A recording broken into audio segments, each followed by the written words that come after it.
Assalamualaikum warahmatullahi wabarakatuh. Jumpa lagi bersama saya di Raffi Al-Azkia. Yoi Aceh, yoi rekan tua. Oke pemirsa semua yang ada di mana saja. Baiklah, pada kesempatan kali ini kita akan membahas yaitu sejarah Masjid Duha Indrapuri Aceh Besar. Oke, baiklah. Sebelum video ini berlanjut, jangan lupa di like, subscribe, and share, and comment, and like. Oke? Selamat menyaksikan. Jangan kemana-mana setelah yang satu ini.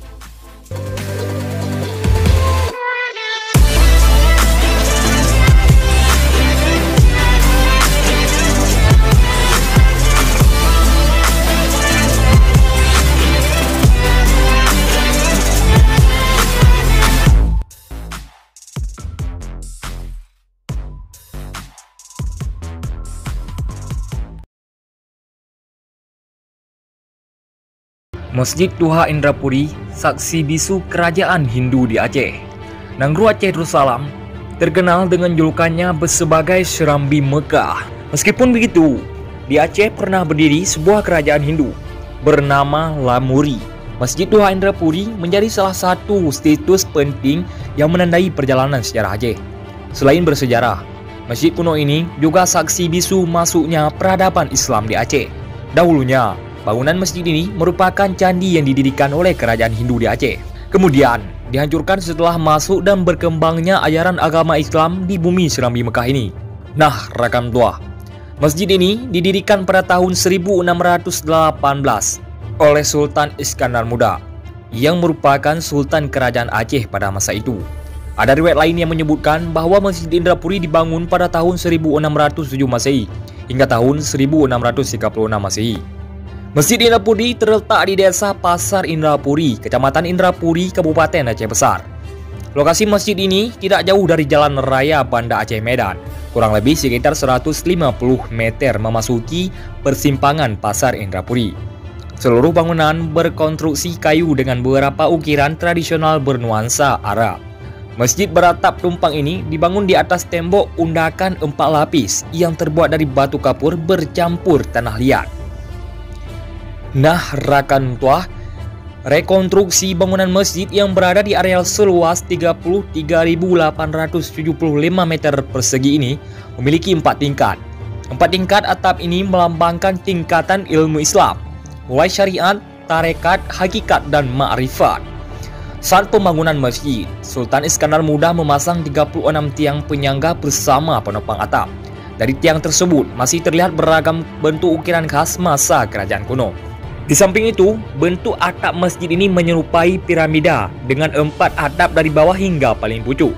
Atap berbentuk piramida itu merupakan ciri khas masjid-masjid tradisional yang ada di Nanggro Aceh Darussalam. Nah, rekan tua, saksi bisu sejarah di Aceh. Pada 10 Masehi, wilayah Indrapuri merupakan bagian dari wilayah kerajaan Hindu Indrapura. Literatur lain menyebutkan selain mendirikan kerajaan, orang-orang Hindu juga mendirikan candi yang diberi nama Indrapuri, yang artinya Kuta Ratu.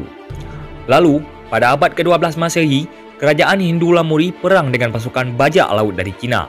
Hingga pada akhirnya, perang dimenangkan oleh kerajaan Lamuri atas bantuan Merah Johan, yaitu pangeran dari Lingga, yaitu Gayo, yang kemudian menjadikan kerajaan Lamuri sebagai penganut Islam. Daerah ini pernah difungsikan sebagai benteng pertahanan pada saat pendudukan Portugis dan Belanda di Aceh. Hal ini terjadi saat istana dalam kerajaan Aceh Darussalam di Banda Aceh berhasil dikuasai Belanda dalam agresi militer kedua tahun 1874. Di sini, Sultan Alauddin Muhammad Daud Shah pada tahun 1884 hingga tahun 1903 dinobatkan sebagai Raja Aceh. Ketika itu, masjid kuno ini menjadi pusat pemerintahan Kesultanan Aceh sekaligus basis pertahanan pasukan. Serdadu kolonial sempat menguasai masjid ini, namun pasukan Aceh berhasil merebutnya kembali lewat pertempuran sengit. Masjid Indrapuri kembali menjadi pusat ibadah sekaligus pengembangan ilmu keagamaan. Nah, rekan tua, masjid tertua di Asia Tenggara. Masjid Duha Indrapuri selain tertua di Nusantara, juga disebut salah satu tertua di Asia Tenggara. Hal ini berdasarkan fakta Islam pertama kali masuk ke Nusantara melalui Aceh, yaitu melalui Kerajaan Perla, lalu Kerajaan Samudra Pasai. Nah, rekan tua, Itu salah satu masjid tertua di Asia Tenggara. Kami mengetahui bahawa Islam pertama kali masuk di Nusantara itu di Aceh. Tentunya masjid tertua juga ada di sini, kata Husaini Ibrahim, sejarawan Aceh dari Universitas Syekh Kuala yang dikutip dari Tagar. Ia pun tidak membantah bahawa cikal bakal masjid ini berawal dari pengaruh kerajaan Hindu pada waktu itu.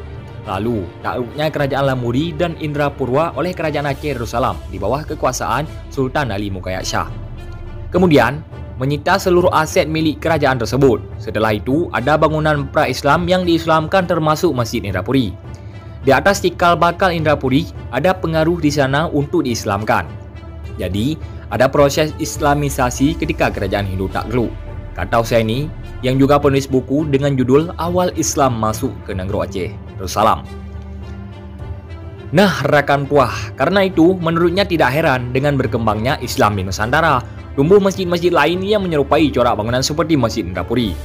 Husaini memberi contoh seperti masjid tua yang ada di Banten, Demak, dan daerah lain, bahkan sampai negeri jiran, yaitu Malaysia.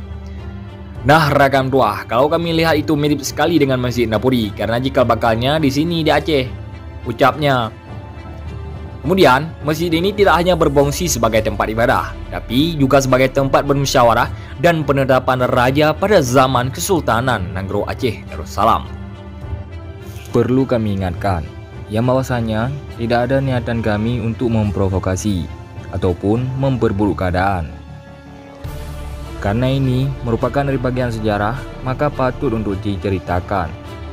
Nah, rekan buah, jika ada kesalahan ataupun yang ingin dipertanyakan, tolong tulis komentar di kolom komentar. Baiklah, pada kesempatan kali ini cuma inilah yang dapat kami telusuri, yang dapat kami simpulkan. Lebih dan kurang kami mohon maaf. Kami akhiri. Wassalamualaikum warahmatullahi wabarakatuh. Sampai jumpa di konten berikutnya.